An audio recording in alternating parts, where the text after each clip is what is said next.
Hello friends, मैं Vivek Tiwari, motivational speaker and teacher. Welcome करता हूं आपका अपने यूट्यूब चैनल मिस्टर बीकेटी में। एक बार फिर से स्वागत है आपका हमारे यूट्यूब चैनल मिस्टर बीकेटी में। आज हम हरिवंश राय बच्चन जी की लाइनों से अपनी स्पीच को स्टार्ट करते हैं, तो चलिए शुरू करते हैं। असफलता एक चुनौती है, इसे स्वीकार करो। असफलता एक चुनौती है, इसे स्वीकार करो। क्या कमी रह गई देखो और सुधार करो। जब तक तुम लक्ष्य को प्राप्त मत कर लो, नींद चैन को त्यागो तुम। संघर्ष का मैदान छोड़कर मत भागो तुम, क्योंकि कुछ किए बिना ही जय जयकार नहीं होती।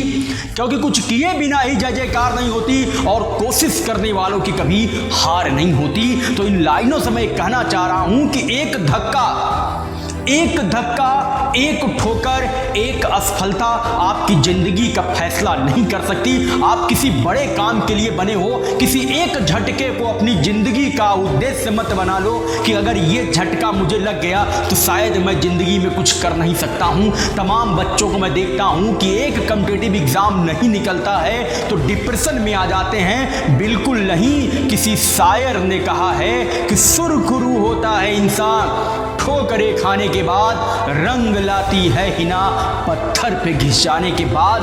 कि हिना मतलब मेहंदी को जितना पत्थर पर रगड़ोगे उतनी ज्यादा ही आपको चमक देगी, उतना ज्यादा ही रंग लाएगी। तो ठोकर तो तुम्हारी जिंदगी का एक वो टर्निंग पॉइंट था जिसने ठोकर देकर तुम्हारी आंखें खोल दी। तो मेरे हिसाब से तो जिंदगी में असफलता, ठोकर या धक्का हर व्यक्ति को लगना चाहिए, जिससे उसको अपने और परायों की पहचान होती है और वो और एनर्जी के साथ जुटता है और ज़्यादा ऊर्जा के साथ वो वहाँ पर प्रवेश करता है। आपको बताऊं, जब महाभारत में अर्जुन और कर्ण का युद्ध हो रहा था तो अर्जुन कर्ण को लगातार साधारण बाण मारते जा रहे थे, बार बार असफलता हाथ लग रही थी। अर्जुन कर्ण का कुछ नहीं बिगाड़ पा रहे थे। तो भगवान श्री कृष्ण ने कहा कि अर्जुन, ये योद्धा साधारण बाणों के लिए नहीं बना है, इसके लिए दिव्यास्त्र का प्रयोग करो जो तुमने अर्जित किया है। तो अगर अर्जुन को ठोकर न लगी होती कि आदमी साधारण बाणों से नहीं रुकने वाला है, उन्हीं साधारण बाणों से अर्जुन ने महाभारत में कितने लोगों का वध किया था, लेकिन उस साधारण बाण से वह कर्ण नहीं रुका। मतलब ये ठोकर थी एक कि ये बाण उनके लिए नहीं बने हैं। तो मैं आपको ये बताता हूं कि यदि जिंदगी में आपके ठोकर लग जाए तो व्यक्ति जरूर आगे बढ़ेगा। एक ठोकर, एक असफलता, एक विफलता, एक फेल्योर तुम्हारी जिंदगी का फैसला नहीं कर सकती। आइए कुछ उदाहरण के साथ आपको और परिपक्वता देखता हूं। महेंद्र सिंह धोनी, जो कि भारत देश के इंडियन क्रिकेट टीम के एक सबसे फेमस कैप्टन कहलाए, जिन्होंने ट्रॉफी दिला दिया भारत वालों को। 84 के बाद तरस रही थी भारत ट्रॉफी के लिए। गांगुली ने कुछ प्रयास किया था, लेकिन महेंद्र सिंह धोनी ने कई ट्रॉफी भारत देश को दिलाकर देश को सर्वोच्च क्रिकेट टीम का दर्जा दिलाया। वो महेंद्र सिंह धोनी 2004 में अपना पहला वनडे मैच बांग्लादेश के खिलाफ खेला था और उस मैच में महज महेंद्र सिंह धोनी ने 22 रन बनाए थे। और 22 रन बनाने के बाद उनकी आलोचना शुरू हुई थी, तो फुटबॉल खेलने वाले आदमी को क्रिकेट में उतार दिया गया। सोचिए, उसने अपनी आलोचना को चुनौती में बदला। उन्होंने उसको स्वीकार किया कि ठीक है, एक धक्का मेरी जिंदगी का फैसला नहीं करेगी। और वो महेंद्र सिंह धोनी आज इंडियन क्रिकेट टीम के कैप्टन बन गए और सबसे सफल कप्तानों में, सर्वोच्च कप्तानों में, विश्व के सर्वोच्च कैप्टन में आज महेंद्र सिंह धोनी का नाम आता है। दूसरा एग्जाम्पल बात करूंगा, एक महिला जेके रोलिंग।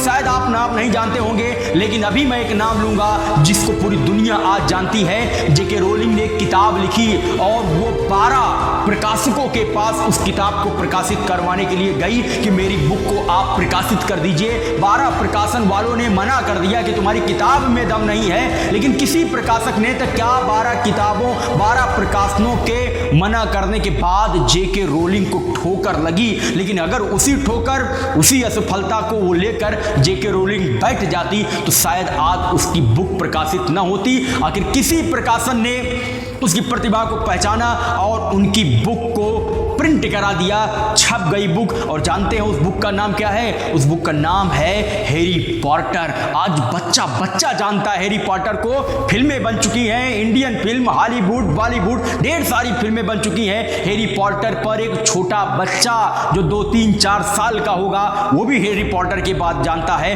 तो अगर जेके रोलिंग ने वहीं अपने आप को असफल मान लिया होता तो शायद आज हैरी पॉटर दुनिया की विश्व स्तरीय किताब में से एक ना होती। बात करता हूं अल्बर्ट आइंस्टीन, महान साइंटिस्ट की, जिनको लोग मंद बुद्धि का बालक कहा करते थे, बोलते थे तो इसको दिमाग ही नहीं है, ये कुछ नहीं कर सकता है। उस मंद बुद्धि बालक ने 1921 में 1921 में भौतिकी के क्षेत्र में नोबेल प्राइज छीन लिया।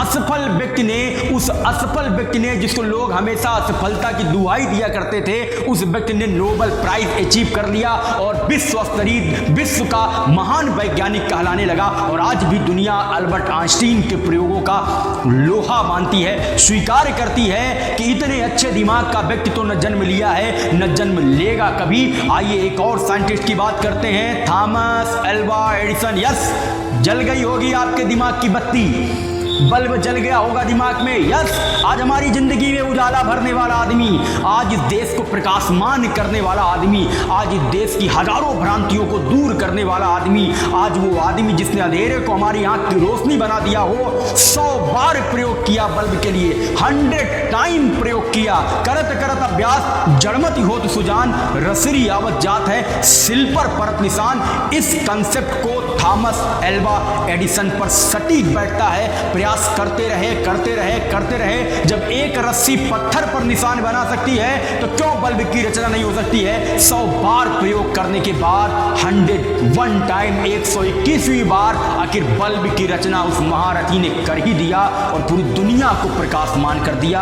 आज पूरी दुनिया जो उजाले में रहती है उसका थ्रेस थॉमस एल्वा एडिसन को जाता है। 100 बार असफल होने के बाद भी वो आदमी सफलता की सीढ़ियों पर चढ़ता गया, डीमोरलाइज नहीं हुआ। इसलिए यदि आप किसी स्थान पर असफल हो जाओ, यदि आपको कोई झटका लगे, यदि आपको किसी बात से धक्का लगे, यदि आपके साथ लोगों ने धोखा किया हो और आप वहां पर असफल हो जाओ तो उसको चुनौती के रूप में स्वीकार करो, क्योंकि असफलता एक चुनौती है। स्वीकार करो, देखो क्या कमी रह गई और सुधार करो, उसको स्वीकार करो और एडिसन बन जाओ, स्वीकार करो आइंस्टीन बन जाओ, स्वीकार करो महेंद्र सिंह धोनी बन जाओ, स्वीकार करो हो सकता है तुम भी दुनिया के एक उस नाम में से हो जिसको मैं आने वाले 10 साल बाद अपने मोटिवेशन में सम्मिलित करूं। Thank you for watching mister BKT।